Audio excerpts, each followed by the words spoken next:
ಕ್ಷಣದಲ್ಲಿ ಯಾವ ರೀತಿಯಾದಂಥ ಒಂದು ಘಟನೆ. ಕಂದಮ್ಮ ಸಾತ್ವಿಕ್ ಅನ್ನೋ ಕಂದ ಈ ಕ್ಷಣದಲ್ಲಿ ಆತ ಇನ್ನೂ ಕೂಡ ಕೊಳವೆ ಬಾವಿಯಲ್ಲೇ ಆತ ಇದ್ದಾನೆ. ಸತತ 13 ಗಂಟೆಗಳಿಂದಲೂ ಕೂಡ ಕಾರ್ಯಾಚರಣೆ ನಡೆಸ್ತಾಲೇ ಇದ್ದಾರೆ.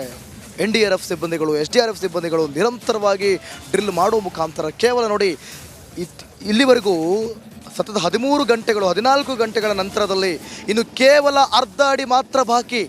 ಸಾತ್ವಿಕ್ ಆಚೆ ಬರೋದಕ್ಕೆ ಕೇವಲ ಅರ್ಧ ಅಡಿ ಮಾತ್ರ ಬಾಕಿ. ಕಾರ್ಯಾಚರಣೆಗೆ ಬೃಹತ್ ಬಂಡೆ ಇದೆಯಲ್ಲ ಅದು ಅಡ್ಡಿಯಾಗಿರೋದು.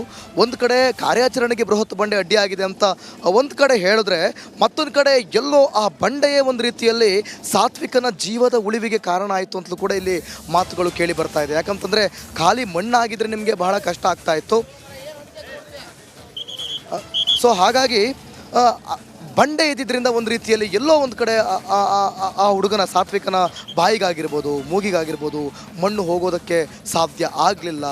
ವಾಕ್ಯೂಮ್ ಮಿಷನನ್ನು ಹಾಕ್ಕೊಂಡು ಅಲ್ಲಿ ಆ ಧೂಳನ್ನು ತೆಗೆಯುವಂಥ ಕೆಲಸ ಕೂಡ ಆಗ್ತಾ ಇದೆ ಒಂದು ಕಡೆ. ಮತ್ತೊಂದು ಕಡೆ ಭರ್ಜರಿ ಕಾರ್ಯಾಚರಣೆ ಶುರುವಾಗಿದೆ. ದೃಶ್ಯದಲ್ಲೂ ಕೂಡ ನೀವು ಗಮನಿಸ್ತಾ ಇದ್ದೀರಿ. ಈಗಾಗಲೇ ನೀವು ನೋಡ್ತಾ ಇದ್ದೀರಿ 20 ಅಡಿ ಆಳದ ಕೊಳವೆ ಬಾವಿಯಲ್ಲಿ ಸಾತ್ವಿಕ್ ಸಿಲುಕಿದ್ದಾನೆ. ಅರ್ಧ ಅಡಿ ಕೊರೆದ್ರೆ ಮಗುವಿನ ಜಾಗ ತಲುಪಬಹುದು. ಮಗು ಸಿಕ್ಕ ತಕ್ಷಣ ಚಿಕಿತ್ಸೆ ನೀಡಲು ಆರೋಗ್ಯ ಇಲಾಖೆ ಸಿದ್ಧತೆ ಮಾಡಿಕೊಂಡಿದೆ. ಕೊಳವೆ ಬಾವಿ ಪಕ್ಕದಲ್ಲೇ ವೈದ್ಯರು ಬೀಡು ಬಿಟ್ಟಿದ್ದಾರೆ ಒಂದು ಕಡೆ. ಮತ್ತೊಂದು ಕಡೆ ಕೊಳವೆ ಬಾವಿಯಲ್ಲಿ ಮಗುವಿನ ಹೋರಾಟ, ಮಗುವಿಗಾಗಿ ಕಾರ್ಯಾಚರಣೆ ಮುಂದುವರೆದಿದೆ. ಮಗನನ್ನು ನೋಡೋದಕ್ಕೆ, ಆ ಮಗುವನ್ನು ನೋಡೋದಕ್ಕೆ ಸಹಸ್ರಾರು ಮಂದಿ ಬಂದಿದ್ದಾರೆ.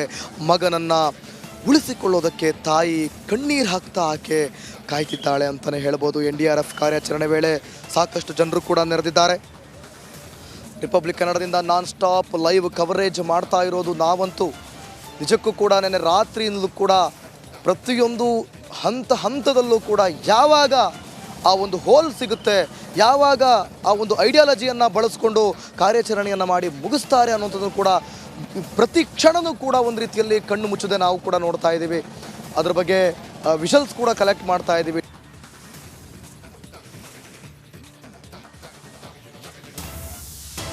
ಒಂದೊಂದು ಮಿನಿಟ್ ಕೂಡ ಬಹಳ ಇಂಪಾರ್ಟೆಂಟ್. ಆ ಮಗುವನ್ನು ತಲುಪುವವರೆಗೂ ಕೂಡ ವಿರಮಿಸಂಗಿಲ್ಲ. ಒಂದೊಂದು ನಿಮಿಷವೂ ಕೂಡ ಇಂಪಾರ್ಟೆಂಟ್. ಇನ್ನು ಅರ್ಧ ಅಡಿ ಕೊರೆದ್ರೆ ಮಗುವಿನ ಜಾಗವನ್ನು ತಲುಪಬಹುದು. ಮಗು ಸಿಕ್ಕ ತಕ್ಷಣ ಚಿಕಿತ್ಸೆಯನ್ನು ನೀಡೋದಕ್ಕೆ ಆರೋಗ್ಯ ಇಲಾಖೆ ಸಿದ್ಧತೆ ಮಾಡಿಕೊಂಡಿದೆ. ಕೊಳವೆ ಬಾವಿ ಪಕ್ಕದಲ್ಲೇ ವೈದ್ಯರು ಕೂಡ ಬಿಡುಬಿಟ್ಟಿದ್ದಾರೆ. ಬೆಳಲಿದೆ ಮಗು. ಯಾಕಂತ ಹೇಳಿದ್ರೆ ನಿನ್ನೆ 6 ಗಂಟೆ ಸುಮಾರಿಗೆ ಆಗಿದ್ದು, ಈಗ 8 ಗಂಟೆ ಆಗಿದೆ. ಹಾಗಾಗಿ ಮಗುವಿನ ಪರಿಸ್ಥಿತಿ ಅಲ್ಲಿ ತುಂಬ ಕ್ರಿಟಿಕಲ್ ಆಗಿರುತ್ತೆ. ಹಾಗಾಗಿ ಸ್ಥಳದಲ್ಲೇ ವೈದ್ಯರಿದ್ದಾರೆ. ಮಗು ಐಡೆಂಟಿಫೈ ಆದ ತಕ್ಷಣ ಹೊರಗಡೆ ತೆಗೆದುಕೊಂಡು ಬಂದ ತಕ್ಷಣ ಮಗುವಿಗೆ ಚಿಕಿತ್ಸೆಯನ್ನು ಕೊಡ್ತಾರೆ. ಇನ್ನು ಅರ್ಧ ಅಡಿ ಮಾತ್ರ ಮಗುವನ್ನು ತಲುಪೋದಕ್ಕೆ ಕೊರೆಯೋದಕ್ಕೆ ಇನ್ನು ಅರ್ಧ ಅಡಿ ಮಾತ್ರ ಇರೋದು. ಹಾಗಾಗಿ ಕೆಲವೇ ಮಿನಿಟ್ನಲ್ಲಿ ಮಗುವನ್ನು ತಲುಪ್ತಾರೆ ಮತ್ತು ಮಗುವನ್ನು ಹೊರಗಡೆ ತೆಗೆದುಕೊಂಡು ಬರ್ತಾರೆ. ಮಗು ಸಿಕ್ಕ ತಕ್ಷಣವೇ ಮಗುವಿಗೆ ಚಿಕಿತ್ಸೆಯನ್ನು ಕೊಡೋದಕ್ಕೆ ಆರೋಗ್ಯ ಇಲಾಖೆ ಸಿದ್ಧತೆಯನ್ನು ಮಾಡಿಕೊಂಡಿದೆ.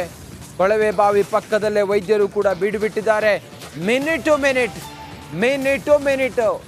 ಒಂದು ಕ್ಷಣವೂ ಕೂಡ ವ್ಯರ್ಥ ಮಾಡದೆ ಕಾರ್ಯಾಚರಣೆಯನ್ನು ಮಾಡ್ತಾ ಇದ್ದಾರೆ.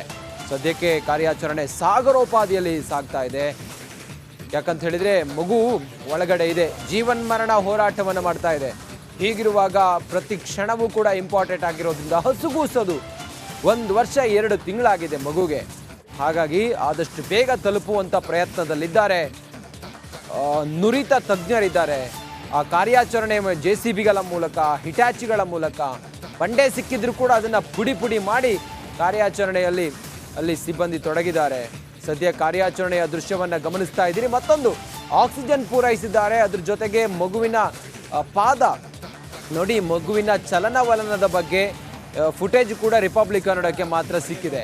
ಅದರಲ್ಲಿ ಮಗುವಿನ ಕಾಲು ನೀವು ನೋಡ್ತಿದ್ದೀರಿ, ಕಾಲು ಚಲನವಲನ ಅಂದರೆ ವೈಬ್ರೇಟ್ ಆಗ್ತಿರೋದನ್ನು ಗಮನಿಸ್ತಾ ಇದ್ದೀರಿ. ಆ ಮೂಲಕ ಕೆಲವೇ ಹೊತ್ತಿನಲ್ಲಿ ಮಗುವನ್ನು ತಲುಪ್ತಾರೆ. ಮಗುವನ್ನು ಹೊರಗಡೆ ತೆಗೆದುಕೊಂಡು ಬರ್ತಾರೆ. ಮಗು ಸುರಕ್ಷಿತವಾಗಿ ಬರಲಿ ಅಂತ ಹೇಳಿ ನೂರಾರು ಜನ ಪ್ರಾರ್ಥನೆ ಮಾಡ್ತಾ ಇದ್ದಾರೆ. ಮತ್ತಷ್ಟು ಮಾಹಿತಿಯೊಂದಿಗೆ ನಮ್ಮ ಪ್ರತಿನಿಧಿ ಓಂ ಪ್ರಕಾಶ್ ಮುನ್ನೂರು ಈಗ ಲೈವ್ ಕನೆಕ್ಟ್ ಆಗಿದ್ದಾರೆ. ಓಂ ಪ್ರಕಾಶ್, ಕ್ಷಣ ಕ್ಷಣವೂ ಕೂಡ ಇಂಪಾರ್ಟೆಂಟ್. ಸದ್ಯ ಕಾರ್ಯಾಚರಣೆ ಹೇಗೆ ನಡೀತಾ ಇದೆ, ಸಿಬ್ಬಂದಿ ಏನು ಹೇಳ್ತಾ ಇದ್ದಾರೆ, ಇನ್ನು ಎಷ್ಟೊತ್ತಾಗ್ಬೋದು ಮಗು ಇರುವಂಥ ಸ್ಥಳವನ್ನು ತಲುಪೋದಕ್ಕೆ? ಓಂ ಪ್ರಕಾಶ್.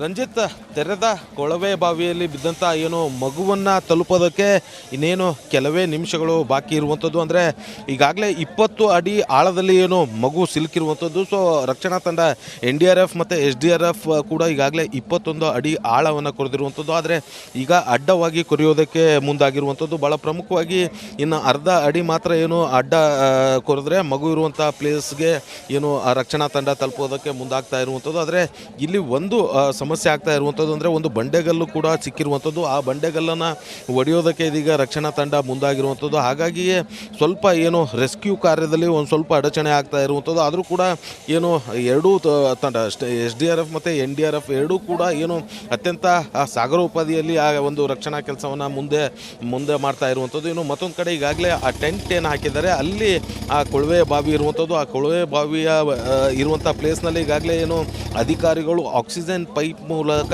ಆಕ್ಸಿಜನನ್ನು ಸಪ್ಲೈ ಮಾಡೋದಕ್ಕೆ ಮುಂದಾಗಿರುವಂಥದ್ದು. ಮತ್ತೊಂದು ಕಡೆ ಅಲ್ಲೇ ಒಂದು ಕ್ಯಾಮ್ರಾ ಕೂಡ ಹಾಕಿ ಮಗುವಿನ ಚಲನವಲನದ ಬಗ್ಗೆ ನಿಗಾವನ್ನು ವಹಿಸೋದಕ್ಕೆ ಮುಂದಾಗಿರುವಂಥದ್ದು. ಅಲ್ಲಿ ಮಗುವಿನ ಕಾಲು ಅಲುಗಾಡ್ತಾ ಇರುವಂಥ ದೃಶ್ಯ ಕೂಡ ಈಗಾಗಲೇ ಏನು ರಿಪಬ್ಲಿಕ್ ಕನ್ನಡಕ್ಕೆ ಸಿಕ್ಕಿರುವಂಥದ್ದು. ಅಂದರೆ ಮಗುವಿನ ಚಲನವಲನದ ಬಗ್ಗೆ ಕೂಡ ಅಬ್ಸರ್ವೇಷನ್ ಮಾಡ್ತಾ ಇರುವಂಥದ್ದು. ಇನ್ನು ಈ ಒಂದು ರಕ್ಷಣಾ ಕಾರ್ಯಕ್ಕೆ ಎಂಟೈರ್ ಟೀಮ್ ಕೂಡ ಇಲ್ಲ ಜಿಲ್ಲಾಡಳಿತ, ವಿಜಯಪುರ ಜಿಲ್ಲಾಡಳಿತ ಇಲ್ಲೇ ಖುದ್ದು ಕೂತು ಆಪರೇಷನನ್ನು ನಡೆಸ್ತಾ ಇರುವಂಥದ್ದು. ಈಗಾಗಲೇ ಹಿರಿಯ ಪೊಲೀಸ್ ಅಧಿಕಾರಿಗಳು, ಜಿಲ್ಲಾಧಿಕಾರಿ ಆಗಿರ್ಬೋದು, SP ಆಗಿರ್ಬೋದು, CO ಆಗಿರುವಂಥದ್ದು ಎಲ್ಲ ಅಧಿಕಾರಿಗಳ ತಂಡ ಇಲ್ಲೇ ಬೀಡು ಬಿಟ್ಟಿರುವಂಥದ್ದು. SDRF ಮತ್ತು NDRF ತಂಡಕ್ಕೆ ಮಾನಿಟ್ರ್ ಕೂಡ ಮಾಡ್ತಾ ಇರುವಂಥದ್ದು. ಇನ್ನೇನು ಈಗ 20 ಅಡಿ ಆಳ ಕೊರೆದಿರುವಂಥ